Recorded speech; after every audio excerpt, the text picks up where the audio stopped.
Laurent Carme, bonjour. Bonjour. Vous êtes le directeur général de McPhy. On va parler avec vous de votre actualité et puis des perspectives. On va parler forcément d'hydrogène, c'est le métier de McPhy. Comment se sont passés les derniers mois pour commencer? Qu'est-ce qui a été important pour vous, je dirais, dans cette situation un peu particulière pour toutes les entreprises?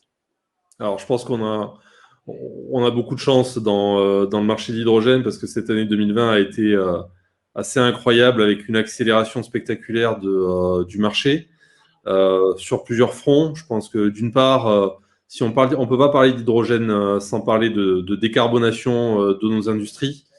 Et je pense qu'aujourd'hui, il est totalement clair pour le public qu'on doit absolument s'engager dans cette transition énergétique et décarboner nos industries. Et ça s'est traduit aussi par une vraie volonté politique d'accélérer et de créer une filière industrielle de l'hydrogène zéro carbone en Europe, avec le lancement des feuilles de route de la France, mais aussi de ses voisins allemands, espagnols, portugais et j'en passe, qui vont investir de manière extrêmement massive dans l'hydrogène. Dans le cas de la France, il s'agit de 7 milliards d'investissements pour le développement à la fois de l'hydrogène décarboné pour la production industrielle, mais aussi des mobilités lourdes hydrogène, et donc un marché qui est en totale révolution et en totale accélération depuis quelques mois.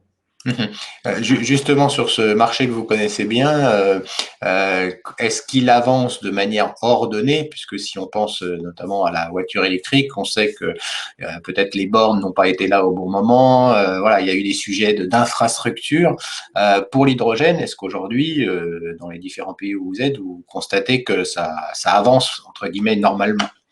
Alors, ça avance bien, puis surtout, il y a quand même une complexité sur le marché de l'hydrogène qu'il faut bien comprendre, c'est que on n'est pas sur un seul usage. Aujourd'hui, l'hydrogène dit gris, c'est-à-dire qui vient des hydrocarbures, est déjà une réalité industrielle. Vous avez plus de 110 millions de tonnes d'hydrogène qui sont utilisées, principalement dans les applications de raffinerie, de production d'ammoniac, de production de méthanol et un peu dans les aciéries. Ces processus industriels, c'est les processus industriels dont on a besoin après pour notre vie quotidienne. Il faut les décarboner.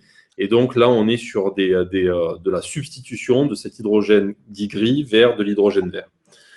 Là, aujourd'hui, on a une structuration de l'industrie importante avec des financements européens qui arrivent pour permettre de l'émergence de ces premiers électrolyseurs de grande capacité. On parle de plusieurs centaines de mégawatts d'électrolyse pour ne serait-ce qu'une seule usine. Et donc, les choses avancent en bon ordre. Sur la mobilité, on est encore dans une phase de maturité en développement. Les batteries répondent très bien aux usages de développement de mobilité légère, la mobilité du quotidien, les trentaines de kilomètres que vous faites entre votre domicile et votre lieu de travail tous les jours. En revanche, les batteries ne sont pas suffisamment performantes et sont trop lourdes pour pouvoir répondre à des problématiques de mobilité lourde. Donc, aujourd'hui, c'est du bus et de la benne à ordures dans les zones urbaines, mais demain, les camions, les trains, les bateaux, qui eux aussi vont avoir besoin de décarboner leur usage. On est là sur une filière qui est en train de se structurer. Ce qui est intéressant, c'est que dans tous les cas, le gouvernement, mais aussi les collectivités territoriales, sont en train de structurer leur approche, sont en train de lancer les appels d'offres pour pouvoir voir l'émergence de cette filière. Effectivement, vous parliez de mobilité sur les transports. Il y a encore, je dirais, peut-être des hésitations entre ceux qui considèrent que effectivement ça concernera les poids lourds pour simplifier et pas forcément encore l'automobile, en tout cas pas tout de suite.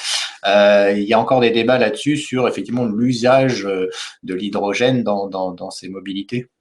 Je pense que le débat est pas nécessairement, et vous m'excuserez pour ça, mais est pas nécessairement pertinent. Ce qui est clair, c'est qu'aujourd'hui, vous avez un développement qui est encore en cours, et donc vous êtes essentiellement sur des systèmes d'hydrogène avec des flottes captives qui répondent bien aux usages et aux premiers usages. Donc encore une fois, c'est le bus, c'est la benne à ordures. Les camions, vous avez la totalité des acteurs de fabrication de camions qui investissent aujourd'hui dans des filières hydrogène. Donc ces véhicules vont arriver d'ici 2022, d'ici 2023-2024. Ça va être vraiment un changement d'échelle, puisqu'il va falloir mettre en place l'infrastructure qui vont permettre à ces camions de couvrir les longues distances qu'elles couvrent déjà aujourd'hui. et vous allez avoir vraiment une ossature globale qui va se mettre en place, une épine dorsale qui va se mettre en place sur les grands axes routiers. Et peu à peu, vous allez pouvoir développer ce réseau sur cette base-là. Donc, je pense qu'il faut pas opposer les marchés. Il y a une vraie pertinence aujourd'hui de l'hydrogène sur la mobilité lourde parce que la batterie ne peut pas répondre à ces usages et il faut décarboner ces mobilités-là.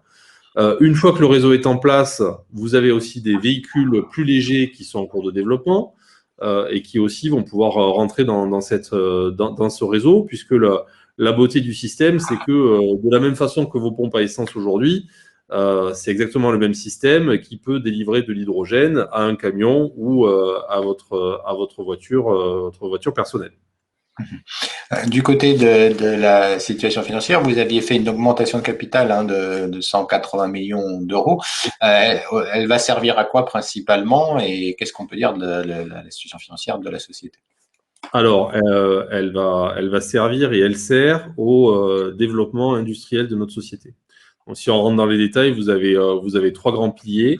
Le premier, c'est de continuer à investir dans la technologie et donc des efforts en termes de amélioration des performances énergétiques des systèmes, réduction des coûts, garantie de la sécurité sur des systèmes industriels de grande taille.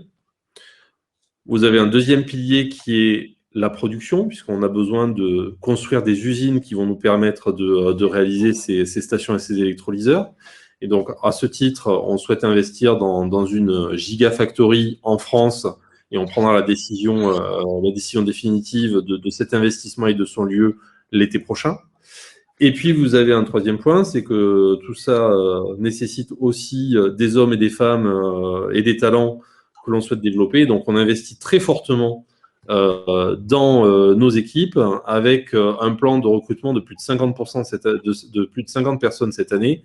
Nous étions 110 à la fin 2020, nous serons plus de 160 à la fin 2021.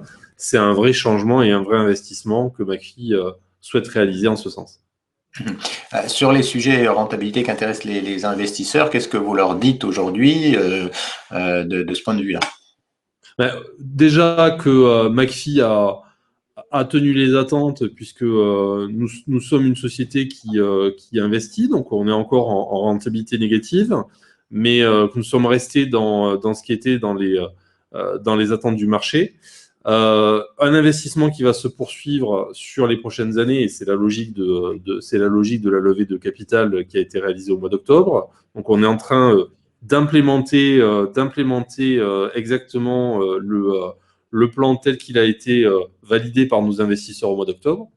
Et bien entendu, un souci d'atteindre la rentabilité au plus vite après cette phase d'investissement. Donc, notre objectif est de pouvoir passer en marge d'EBITDA positive à 2023-2024. Il y a donc sur ce marché effectivement aujourd'hui, alors on le voit du côté des investisseurs un peu un boom, une bulle, mais ce que vous nous dites aujourd'hui, c'est que concrètement, ce marché de l'hydrogène est en train de s'installer de manière concrète, effectivement, dans les différents pays. Je pense qu'effectivement, c'est pas une bulle. Encore une fois, les fondamentaux en termes de décarbonation, en termes de souveraineté énergétique, en termes de création de filières industrielles sont là.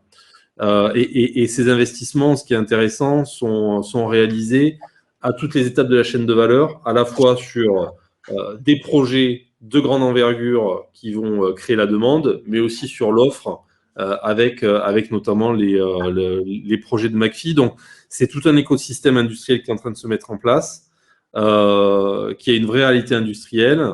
Et effectivement, tout l'objectif maintenant, c'est de répondre aux attentes de ces investisseurs et de l'exécution de nos projets, de notre plan industriel. C'est ce qui m'anime ainsi que toutes les équipes de McPhy au quotidien. Merci Laurent Carme d'avoir été avec nous aujourd'hui. Je vous remercie.